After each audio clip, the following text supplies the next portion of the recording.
नमस्कार विद्यार्थियों, मैं ARBDL सर आप सभी का एक बार फिर से हमारे इस YouTube चैनल फंडामेंटल गुरु में स्वागत करता हूं।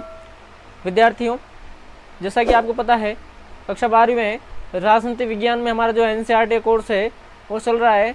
तो उसी का अपन ने पहली बुक का पहला लेसन शुरू किया था, शीत युद्ध वाला। तो उसका आज लास्ट क्लास चल रहा है शीत युद्ध की।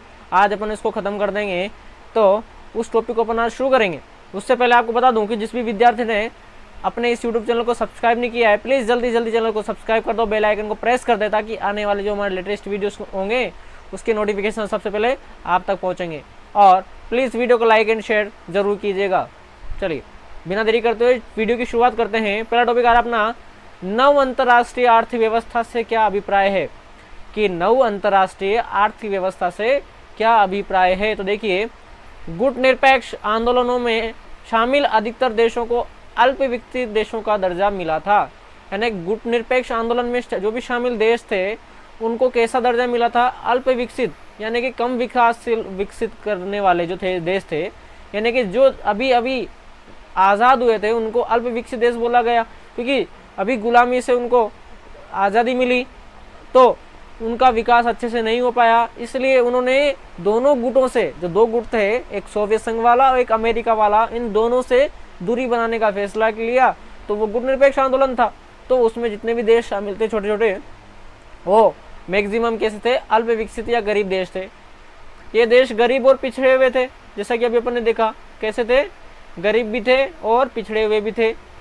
इनके सामने मुख्य चुनौती आर्थिक विकास करना, अपनी जनता को गरीबी से निकालना था। इनका मुख्य लक्ष्य क्या था कि पहली चीज़ तो आर्थिक विकास करें हम लोग, और अपनी जो गरीब जनता है उसको क्या करें, गरीबी से निकालें, जनता को गरीबी से निकालें, उनको रोजगार प्रदान करें, उनकी जो आर्थिक ज़रूरतें हैं उनको पूरा करें। तो इस प्रकार से इनके सामने बहुत सारी चुनौतियाँ थी। बिना आर्थिक विकास के इनके सामने फिर से गुलाम हो जाने का खतरा था। अब इनको लगा कि अगर अपन विकास नहीं कर पाएंगे, अपना आर्थिक विकास नहीं हो पाएगा, तो हम वापस से क्या हो जाएंगे, गुलाम हो जाएंगे। तो हमें जो आज़ादी मिली, जो अपने को स्वतंत्रता मिली, उसका कोई मतलब नहीं हुआ, वापस से क्या हो गए, गुलाम हो गए। तो इन देशों की सहायता के लिए, यानी कि सहायता के लिए नव अंतर्राष्ट्रीय व्यवस्था की धारणा का जन्म हुआ। यानी इन देशों को सहायता पहुंचाने के लिए एक नई धारणा बनी, जिसका नाम है नव अंतर्राष्ट्रीय व्यवस्था। उसकी धारणा का जन्म हुआ। अब देखिए क्या इसके बारे में अपन देखते हैं कि 1972 में संयुक्त राष्ट्र संघ व्यापार और विकास से संबंधित सम्मेलन हुआ, जिसको बोलते हैं अंकटेड, UNCTAD, यानी United Nations conference on trade and development, यानी संयुक्त राष्ट्र संघ व्यापार और विकास सम्मेलन। तो इसमें एक रिपोर्ट छापी गई थी, एक रिपोर्ट प्रस्तुत की गई थी, जिसका नाम था towards a new trend policy for development नामक रिपोर्ट छपी।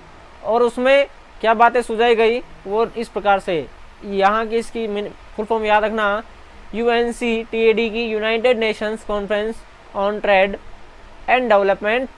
ठीक है, तो इस प्रकार से आपको ये फुल फॉर्म याद हो जाना चाहिए।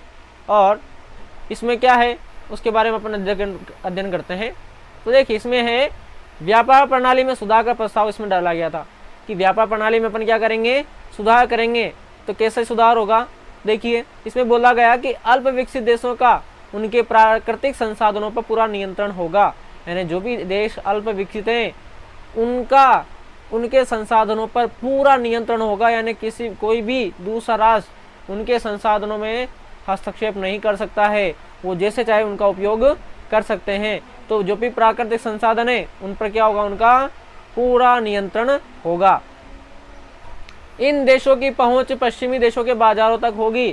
ये जो अल्प विकसित जो पिछड़े देश है, ये जो भी अपने यहाँ पे सामग्री बनाएंगे उसको क्या करेंगे, वो पश्चिमी देशों के बाजारों तक पहुंचा देंगे वहाँ तक, क्योंकि जो अच्छा सामग्री बनाएंगे तो उनको वहाँ पे दूसरे पश्चिमी बाजारों में क्या अच्छी कीमत इनको मिल पाएगी। क्योंकि अगर अल्प विकसित देशों के सामग्री अल्प विकसित देशों में बिकेगा, मान ली गरीब का सामान गरीब देश में बिकेगा तो उसकी कॉस्ट उसको ज़्यादा नहीं मिल पाएगी। परंतु गरीब जो है देश, उसका सामान अगर अमीर देश में बिकेगा तो उसको ज़्यादा कॉस्ट मिल पाएगी, उसको ज़्यादा मुनाफा हो पाएगा। ठीक है, आगे देखिए, पश्चिमी देशों से मंगाई जा रही प्रौद्योगिकी यानी टेक्नोलॉजी की लागत कम होगी। और बता दिया गया उनको कि जो भी जो गरीब देश है अगर वो दूसरे पश्चिमी देशों से अपनी टेक्नोलॉजी मंगवाते हैं, यानी प्रौद्योगिकी मशीनरी मंगवाते हैं, अच्छी किस्म की मशीनरी मंगवाते हैं, तो उनको कम लागत में दी जाएगी, है ना। जो भी मशीनरी वो मंगवाएंगे तो उनको वो कम लागत में दी जाएगी, इस बात का उसमें बताया गया।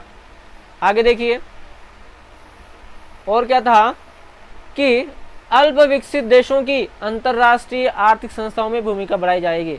जो अंतर्राष्ट्रीय आर्थिक संस्थाएं हैं उसमें क्या होगा, इनकी भूमिका बढ़ाई जाएगी। यहाँ पे आपके सामने एक क्वेश्चन रख रहा हूँ मैं कि अंतर्राष्ट्रीय आर्थिक संस्थाएं, तो उनके आपको नाम बताना है, मैं कम से कम 2 नाम बताना है। अंतर्राष्ट्रीय आर्थिक संस्थाओं के कम से कम 2 नाम बताए, 3 भी बता सकते हो, 4 बता सकते हो।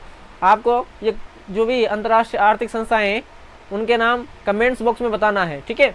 तो ये आपके लिए क्वेश्चन छोड़े जा रहा हूँ यहाँ पे मैं। तो अल्प विकसित देशों की जो है वो अंतर्राष्ट्रीय आर्थिक संस्थाओं में भूमिका बढ़ाई जाएगी। इस क्वेश्चन को आप ध्यान रखिए। अंतर्राष्ट्रीय आर्थिक संस्थाओं के नाम बताने आपको कमेंट्स बॉक्स में, और नहीं याद है तो प्लीज़ कमेंट में बता दे ताकि उसका सॉल्यूशन भी मैं आपको उपलब्ध करवा दूँ, ठीक है। चलिए आगे बढ़ते हैं। एक और क्वेश्चन, बहुत इंपॉर्टेंट क्वेश्चन आ रहा है, थोड़ा बड़ा क्वेश्चन है कि गुट निरपेक्षता ना तो पृथकवाद है और ना ही तटस्थता है। गुट निरपेक्षता का मतलब क्या है, ना तो पृथकवाद है और ना ही तटस्थता है। तो इसके बारे में क्वेश्चन आपसे पूछा जा सकता है, 6 नंबर में आ सकता है बड़ा क्वेश्चन। तो देखिए एक्चुअल में क्या है, समझते हैं इसको कि पृथकवाद का मतलब समझते हैं। पहले पृथकवाद का मतलब समझेंगे, फिर तटस्थता का मतलब समझेंगे, तब जाकर अपने गुट निरपेक्षता क्लियर हो जाएगा। यानी गुट सॉरी अर्थात अपन देख लेंगे कि जो गुट निरपेक्षता है उसका मतलब न तो पृथकवाद है और न ही तटस्थता है। तो सबसे पहले अपन पृथकवाद का मतलब देखते हैं। पृथकवाद का मतलब है अपने को अंतरराष्ट्रीय मामलों से काट कर रखना, पृथक अलग रखना। बेसिकली पृथकवाद का मतलब अपने आप को अलग रखना। तो किन चीजों से, अंतरराष्ट्रीय जो भी मामले हैं उनसे अपने आप को क्या करना, अलग रखना, यही क्या है, पृथकवाद है। यानी कि बिल्कुल भी इंटरफेयर नहीं करना, अपने आप को क्या करो, इन मैटर्स को अलग करो, यही पृथकवाद है। सन 1787 में अमेरिका में स्वतंत्रता की लड़ाई हुई थी। कब हुई थी अमेरिका में स्वतंत्रता की लड़ाई? 1787 में। यानी कि 1787 से लेके 1914 तक अमेरिका ने अपने को अंतर्राष्ट्रीय मामलों से अलग रखा। यानी कि अमेरिका ने क्या किया, अपने आप को अंतर्राष्ट्रीय जो भी मामले थे उनको क्या करा, अलग रखा। यानी कि अपन कह सकते हैं कि अमेरिका ने पृथकवाद की विदेश नीति अपनाई थी। अमेरिका ने क्या किया, पृथकवाद की विदेश नीति अपनाई है। यानी कि इसने अंतर्राष्ट्रीय मामलों को अपने आप से क्या रखा, अपने आप को अलग रखा। यानी हम जो भी अंतर्राष्ट्रीय मामले होंगे उसमें किसी प्रकार का इंटरफेयर नहीं करेंगे, उनके बारे में कुछ नहीं बोलेंगे, हम इन चीजों से क्या है, अलग है बिल्कुल। चलिए आगे बात करते हैं। इसे पृथकवाद की नीति कहते हैं। क्या कहते हैं इसको? पृथकवाद की नीति। यानी कि कोई भी देश अपने आप को अंतर्राष्ट्रीय मामलों से जो अलग रखता है, इसको ही क्या कहते हैं, पृथकवाद की नीति कहते हैं। जबकि गुट निरपेक्ष देशों ने कभी भी पृथकवाद की नीति को नहीं अपनाया। यानी गुट निरपेक्ष देशों ने पृथकवाद की नीति को अपनाया क्या? नहीं अपनाया। इन देशों ने तो क्या किया, मध्यस्थता करवाई थी। इसे अपन ने देखा था पहले कि जो यूएसए था और यूएसएसआर था, उसमें मध्यस्थता किसने करवाई थी?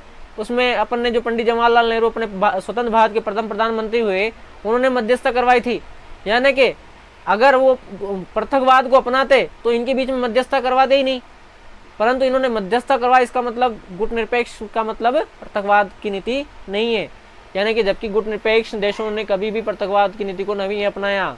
गुट निरपेक्ष देशों ने हमेशा शांति और स्थिरता बनाए रखने के लिए प्रतिद्वंदी गुटों के बीच में मध्यस्थता कराने में सक्रिय भूमिका निभाई है। गुट निरपेक्ष देशों ने हमेशा क्या चाहा है कि विश्व में शांति बनी रहे, स्थिरता बनी रहे। उसके लिए जो प्रतिद्वंदी गुट थे उनके बीच में इन्होंने क्या किया, मध्यस्थता करवाई। मध्यस्थता करवाने की इन्होंने भूमिका रखी थी, भूमिका निभाई। अब देखिए ये अपन ने समझ लिया पृथकवाद। पृथकवाद का मतलब कि कोई भी देश अपने आप को अंतर्राष्ट्रीय मामलों से बिल्कुल अलग रखता है, पृथक रखता है, वही पृथकवाद की नीति है। जबकि गुट निरपेक्ष देशों ने पृथकवाद की नीति को नहीं अपनाया है। इन्होंने तो जो भी प्रतिद्वंदी गुट थे उनमें मध्यस्थता, यानी कि शांति बनी रहे, स्थिरता बनी रहे, तो उसके लिए इन्होंने हमेशा मध्यस्थता की सक्रिय भूमिका निभाई है। अब समझते हैं अपन तटस्थता का अर्थ। तो मुख्यतः है युद्ध में शामिल ना होने की नीति क्या कहलाती है, तटस्थता कहलाती है। यानी कि कोई भी देश है दो देश आपस में दोस्त हैं, जैसे अपन समझते हैं ये ए है, ये बी है, ये सी है, ये तीनों आपस में क्या है, दोस्त है। परंतु किन्हीं कारण से इन दोनों में झगड़ा हो जाता है, इन दोनों में क्या हो जाता है, झगड़ा हो जाता है। तो ए क्या बोलेगा कि मैं किसी भी प्रकार से तुम्हारी सहायता नहीं करने वाला हूँ, या न तो मैं आपको युद्ध सामग्री दूंगा, न मैं आपके युद्ध में भागीदार हूँगा, न मैं आपको किसी प्रकार का सलाह मशवरा दूंगा, कुछ नहीं करूँगा। यानी कि अपने आप को क्या करूँगा, युद्ध में शामिल नहीं करूँगा। यानी कि मुख्यतः युद्ध में शामिल ना होने की नीति क्या कहलाती है, तटस्थता। तुम किसी भी प्रकार के से मेरे से सहायता ले सकते हो, परंतु युद्ध के मामलों में मैं तुम्हारी सहायता बिल्कुल नहीं करूँगा। जो देश तटस्थता की नीति का पालन करते हैं उनके लिए ये जरूरी नहीं है कि वे युद्ध को समाप्त करने में कोई मदद करे, यानी कि युद्ध समाप्त हो या नहीं हो उनको कोई मतलब नहीं है। वो तटस्थता रखते हैं, अपने आप को युद्ध से क्या करते हैं, अलग रखते हैं। ठीक है, चलिए आगे बढ़ते हैं। अभी देखा था, यानी ऐसे देश ना तो युद्ध में शामिल होते हैं और ना ही युद्ध के सही या गलत होने पर अपना कोई पक्ष रखते हैं। ऐसा भी नहीं रखते हैं भाई इसने ये गलत किया, इसने सही किया, कोई पक्ष भी नहीं रखते हैं। परंतु गुटनिरपेक्ष देशों ने तटस्थता का पालन नहीं किया है। गुटनिरपेक्ष देशों ने ऐसा किया ही नहीं है। इन्होंने तो हमेशा मध्यस्थता करवा के युद्ध को टालने का प्रयास किया है। यानी कि गुटनिरपेक्षता ने न तो पृथकवाद को अपनाया है और न ही तटस्थता को अपनाया है। यानी इन देशों ने युद्ध को टालने का प्रयास किया है। कौन से देशों ने, गुटनिरपेक्ष देशों ने हमेशा युद्ध को टालने का प्रयास किया है।